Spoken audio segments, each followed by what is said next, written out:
السلام عليكم ورحمة الله. ندرس اليوم إن شاء الله موضوع خصائص التشريع الإسلامي في مادة الفقه. بالنسبة للخصائص يعني المميزات، ما يتميز به التشريع في الإسلام، يعني الحلال والحرام والقضاء وغيره. كل ما يتعلق بشؤون الحياة في الإسلام له خصائص وسمات. هذه السمات مهمة جدا وعظيمة جدا، لأنها من شرع الدين الإسلامي هو الله سبحانه وتعالى، وليس البشر. البشر يخطئون ويصيبون، يصلح لزمان ولا يصلح لزمان. قد يراعي مثلا العقل ولا يراعي العاطفة، قد يراعي العاطفة ولا يراعي العقل. قد يكون في قصور، عدم معرفة العواقب. أحيانا يكون فيه جفاء وغلظة، وأحيانا يكون فيه رحمة ولين. أما أحكام الله سبحانه وتعالى، أحكام الشريعة الإسلامي، فهي تراعي كل هذا، تراعي الرحمة واللين، وأيضا الشدة والقوة. تراعي كذلك مناسبة الوقت الحالي، مناسبة المستقبل،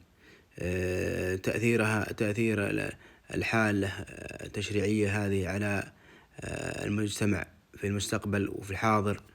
يعني ما هو مثلا حكم من الأحكام تصدر فتكون فيما بعد لها آثار سلبية جدا على المجتمع، تفسد المجتمع. لا، هذا التشريع الإسلامي آمن من الخلل والأخطاء والثغرات وغيرها. أول خصائص وسمات التشريع الإسلامي، الأولى طبعا ربانية المصدر. أذكر 4 من خصائص التشريع الإسلامي: ربانية المصدر، التمام والكمال، الثالثة الشمول، والرابعة العموم. كذلك أيضا الثبات والاستقرار، كذلك موافقة الفطرة السليمة. كل هذه هي من خصائص التشريع الإسلامي. نبدأ في ربانية المصدر. أول سمة وخصيصة وميزة، طبعا معنى ذلك أن التشريع أتى من الله تعالى، فهو مبني على كتاب الله وسنة الله صلى الله عليه وسلم، ليست كلام بشر ولا اجتهادات إنسان، لا، إنما هو وحي من الله سبحانه وتعالى، فكلاهما وحي معصوم وخبر صادق. قال الله تعالى: إن أنزلنا إليك الكتاب بالحق لتحكم بين الناس بما أراك الله ولا تكن للخائنين خصيما. فمعنى بما أراك الله يعني بما أمر الله سبحانه وتعالى، فهو كلام الله سبحانه وتعالى ليس للبشر.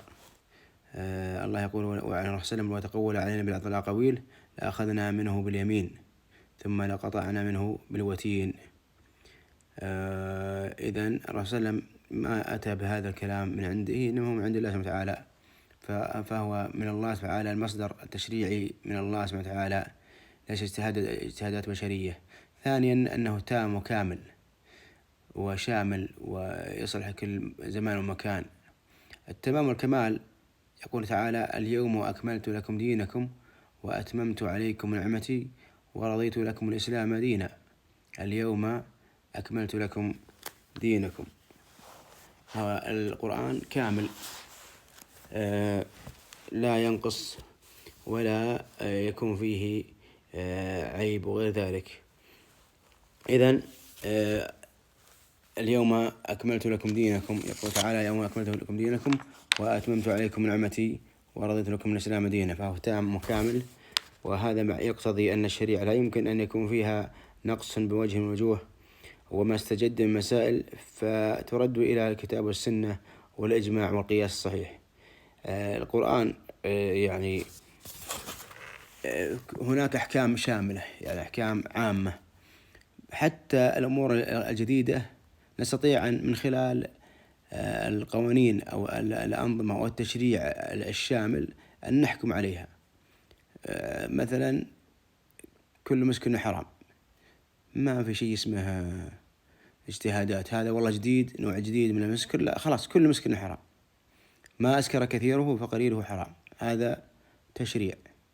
حرم الله صلى الله عليه وسلم ما له مخلب من الطير وما له مثلا ما له ناب وما له مخلب. من الطير ما له مخلب، ومن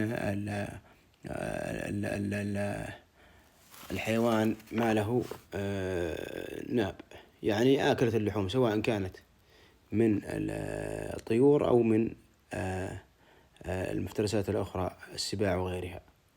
فهنا لو اكتشفنا نوع جديد من أنواع الطيور، أو اكتشفنا نوع جديد من أنواع الحيوانات البرية أمثالها، فخلاص عرفنا أن الحكم كيف. اكتشفنا نوع جديد من الحيوانات البحرية، الحكم معروف أن حيوان البحر حلال مهما كان نوعه، وهكذا. فهي أمور يعني واضحة أخبر الله بها. من الأمثلة على شمول الشريعة الإسلامية ما يتعلق بعلاقة العبد سبحانه، علاقة العبد بنفسه، مثل آداب الأكل والشرب، الصوم، أو أحكام البيوع. آداب الأكل والشرب هي من الأحكام التي تتعلق بالنفس، هذا في الشمول، ما يسمى يتعلق بالشمول. والمراد بالشمول الشريعة الإسلامية أن تنظم أو تنظم كل ما يتعلق بحياة الإنسان، فهي تشمل علاقة العبد بربه، ويدخل في ذلك جميع الأعمال التي يتقرب بها إلى الله من فعل أو ترك، مثل الصلاة، الزكاة، الصوم، الحج، أعمال القلوب من الإخلاص والتوكل. هذه أمور ربانية، يعني الله تعالى يريدها، فنحن نعمل بما يريد الله سبحانه وتعالى. يريد أن نصلي، أن نصوم، أن نحج، أن نزكي. هذه علاقة العبد بالله تعالى. ثانيا علاقة العبد بنفسه. علاقة العبد بنفسه يعني الأمور اللي هي تتعلق بالإنسان نفسه، أفعاله، تصرفاته، مثل آداب الأكل، آداب الشرب، أحكام اللباس، قضاء الحاجة، أو طريقة النوم مثلا، والأذكار التي عند النوم، وهكذا. إذن في السؤال من الأمثلة على شمول الشريعة الإسلامية ما يتعلق بعلاقة العبد بنفسه، آداب الأكل والشرب، علاقة العبد بنفسه يعني هنا علاقة العبد بربه، علاقة العبد بنفسه. ثانيا آداب الأكل والشرب، أحكام اللباس، قضاء الحاجة والنوم. إذن الصحيح آداب الأكل والشرب. الصوم هذا علاقة العبد بربه. أحكام البيوع علاقة العبد بغيره.